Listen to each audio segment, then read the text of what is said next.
Greetings, peace, and blessings. It's Mary Saquette of Windows of Wellness, and I'm here with another Charmy Charm message. Ooh, child, this one is interesting. Like it, love it, share it, save it, because this one, it needs to go to the people that it needs to go to. Okay, let's get into it. I had to Google school and learn some stuff about starfish, and it resonated with what I was feeling intuitively.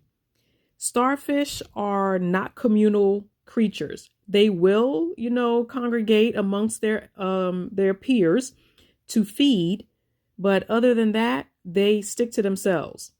Starfish are sticky little creatures. They hold on to things, okay, and they stay there. They're not fast moving creatures. They are slow. These are sea urchins. These are the kind of creature that doesn't have has a brain to a certain extent, but not like how our brain. They have consciousness, but they do not have the kind of consciousness that we have. But they can feel, they can move, and they, have a sense of knowledge and so forth of what they're doing for what they need to do. So this is a very independent, self-sufficient creature. They do mate, okay? But when they're mating, they could be asexual as well. So if they don't have a partner, they can know like, hey, I need to reproduce. And so I'm going to become asexual and do all what I need to do, masculine and feminine principle to create life. Okay. But on the norm, the female would lay the eggs and then the male would come on top and then lay on top of the eggs and then lay the sperm. Okay. So the usual seed process. The thing that I found interesting was this creature, though it has a semi portion of a brain, it does not have a heart. They do not pump blood. The water is their vascular system. They pump water through their bodies, so they cannot live outside of their environment. Okay. Now, I say all this to bring forth the message. Who is in this relationship that is stuck with this kind of person? Are these two people like this? And it has become unhealthy for them. Okay. Have these people been in a relationship for a long time?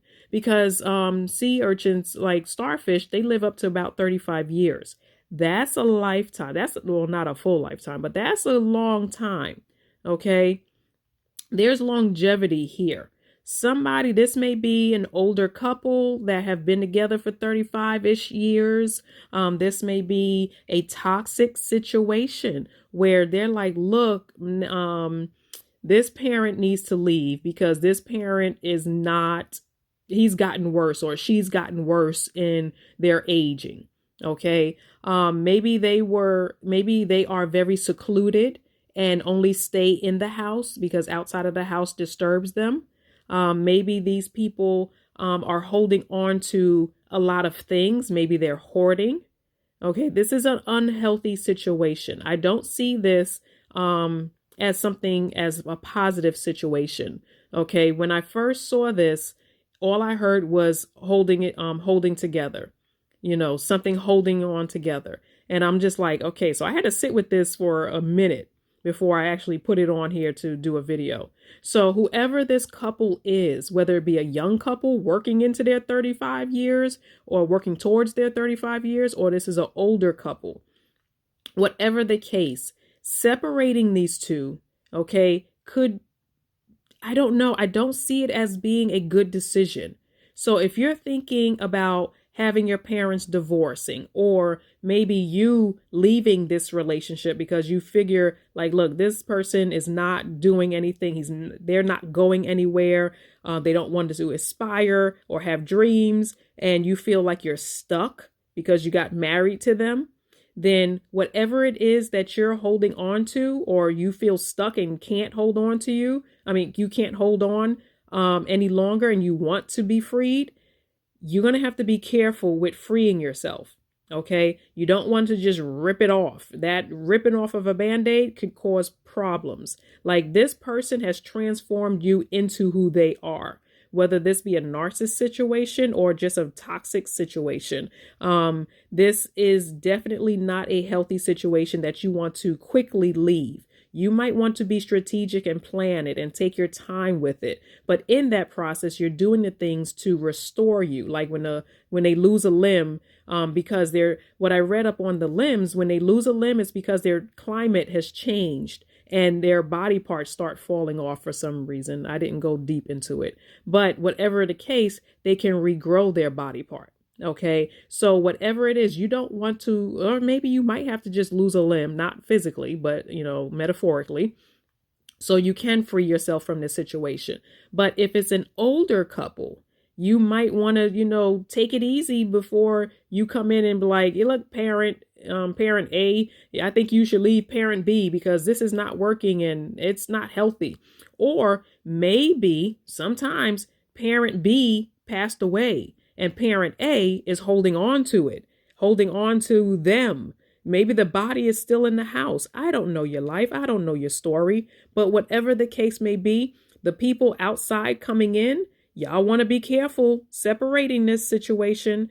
Be easy. Take your time with it. Okay. Put some love in the situation before you aggressively go in there and cause detrimental issues for this or conflict for this person, for person A. Okay. So whatever that be, your mom, your dad, your aunt, your uncle-in-law, your mate, whatever it is, handle this with kid gloves. Handle this with infant gloves. Okay. Because whatever you're separating from, whatever it is that you've been holding on to for some years, breaking free is not going to be easy.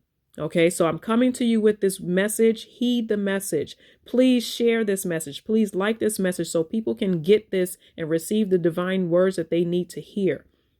I don't want people to do things that's going to cause more problems. Okay, later on. We want smooth transitions. So keep in mind, if anybody that you know that have these traits in themselves or in their relationships, then this message is for you. I wish you well. Peace and blessings.